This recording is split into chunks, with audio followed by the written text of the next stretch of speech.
All right, so I just got finished watching the Giants versus my Green Bay Packers, right? And I don't know where to begin because I'm watching the game and I'm just thinking we have this one. We're marching down the field.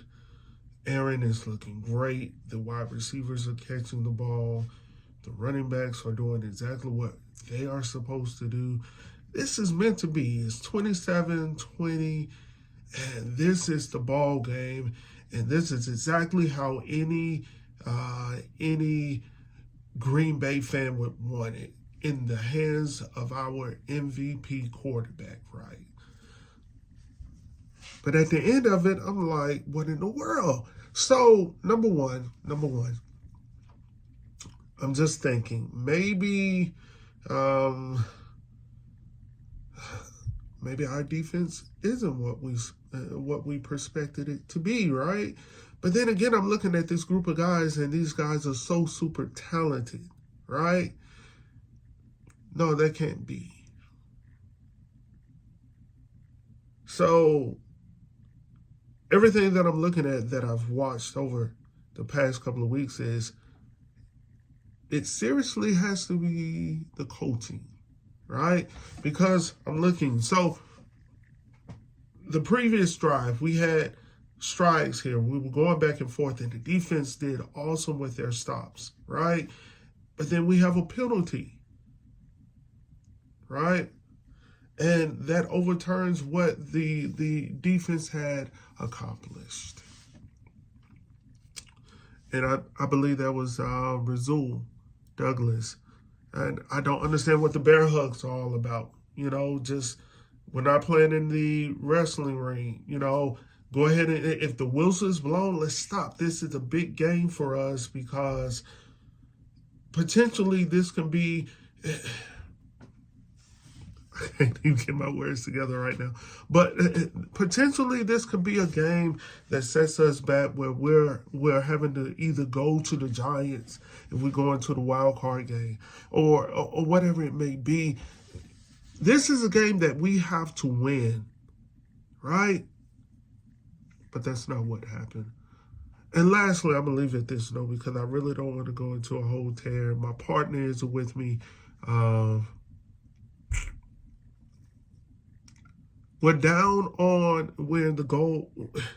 We're at the goal. We're at the goal here. We're at the goal line. Okay, we're at 3-2, 4th and 2. And you mean to tell me not one time in our heads are we going to ever attempt to run the ball? I believe Richard Sherman said last week, better than I can ever convey that to anyone. Run the freaking ball. What is wrong with these offenses that have running games that choose not to run the ball?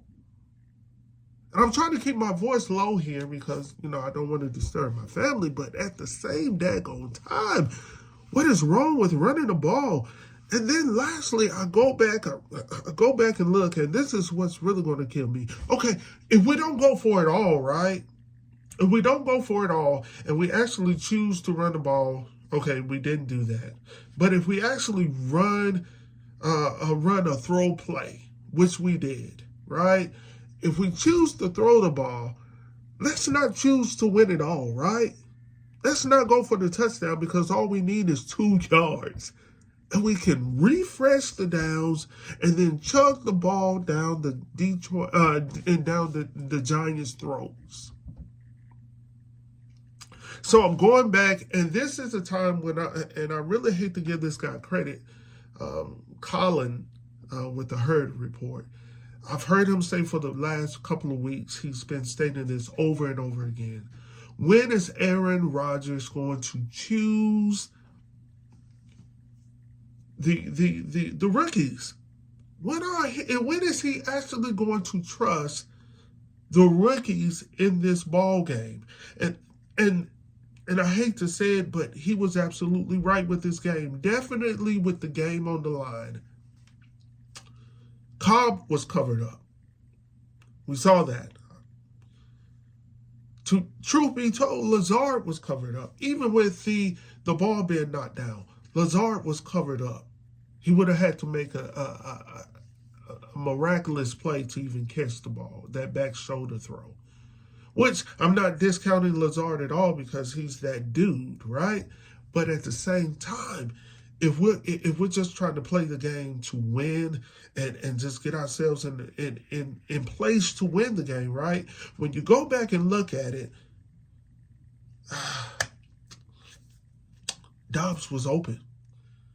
When you go back, I'm not saying a clear sight of getting the touchdown, but brother was open, man. He was open enough to get us 2 yards. That's all we needed, A-Rod, was 2 yards. That's all we needed, Matt LaFleur, is 2 yards. That's all we're asking for.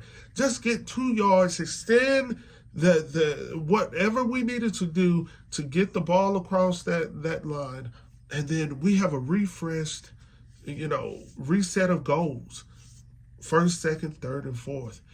Surely enough, that would have been enough for either Aaron Jones or A.J. Dillon to get inside of the goal line.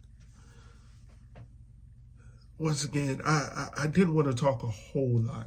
I didn't want to talk a whole lot about everything that went on in the game, but I do want to share I did want to share my thoughts with you pertaining to some of the things that I observed in the game, throughout the game. But I just feel like we're leaving a lot of things, a lot of plays on the field that don't need to be left on the field. Let's go ahead and get the ball game moving, because we were able to move the ball effectively down the field the first half. And then all of a sudden, it seems like at the end of it, we fall short. The whole second half, we're non-existent, right? So, like I said, I'm going to end it on that note. My partner isn't here. He's probably getting ready for the Dallas game later on this evening. So, thank you for tuning in to Cold Cheese Hot Bullets, the podcast coming soon. Look forward to sharing our thoughts with you. And on that note, if you have not subscribed to our channel, please do so and click the notification button down beneath so you can stay in touch with what we have going on here at Cold Cheese Hot Bullets. Talk to you soon. Peace. Fourth in the ball game. There's a signal right there. That shoulder tap. You ready for Lazard? Ball